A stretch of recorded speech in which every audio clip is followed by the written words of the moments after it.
a writer for Current Affairs, I think, maybe. I'll have to look it up, I don't remember. Who got into a spat with Chasten Buttigieg. That's the husband of Pete Buttigieg, former transportation secretary. He was a candidate for the Democratic nomination in 2020. I thought he was one of the better candidates, despite how much the left hates him. When you look into this woman's belief systems, who was supposedly attacking Chasten from the left, she was one of the anti-gay marriage people. Leading up to the 2024 election, there were a lot of people who pretended to be leftists online. I'm not necessarily claiming that they are leftists. I have a whole video about this, who denigrated gay rights in general and talked about how gay marriage isn't really all that important. And these people tend to be the same ones who defend China's lack of gay marriage and China's general crackdown on gay rights because China's a homophobic country. And by country, I mean homophobic government.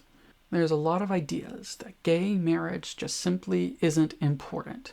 This is mostly pushed by what are not affectionately called class reductionists. These are the sorts of people on the left who think identity politics of any sort are distractions. Cultural issues don't matter. All that matters are economics. A lot of these people jumped onto my essay about how leftist assholes shouldn't be using slurs because they were like, oh my god, how dare you? Is any of this going to be about economics? That's the only thing that matters. We should be allowed to be the worst asocial people in existence as long as we have good opinions on economics. And it's like, no, fuck off.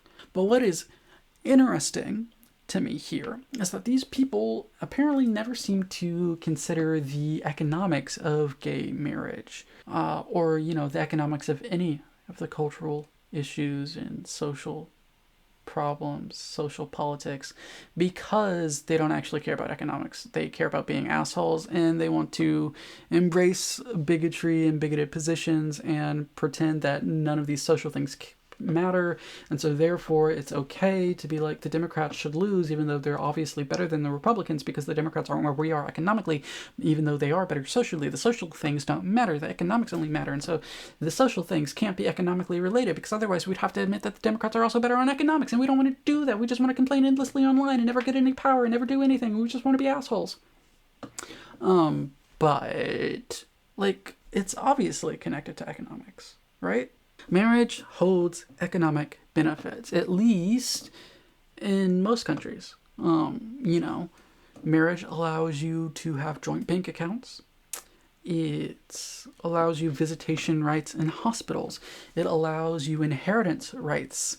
There is a massive problem during the AIDS crisis where one partner would die, and then the homophobic family of said partner would not allow the other one to visit them, to have any say into how or where they were buried or if they were cremated, or to have any say in the inheritance. Marriage is tied to insurance.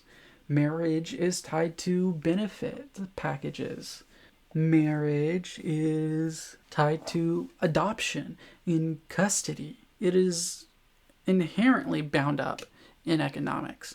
But these types don't want to admit that, because to admit that would be to have to say, oh, yeah, homophobia is bad. Gay marriage is important. It's good.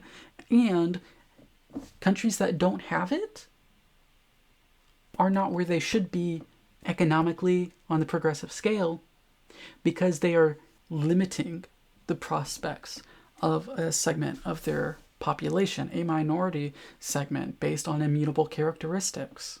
It's almost like they're unserious about politics. It's almost like they're just here to be assholes. It's almost like half of them are homophobes. Anyway, bye.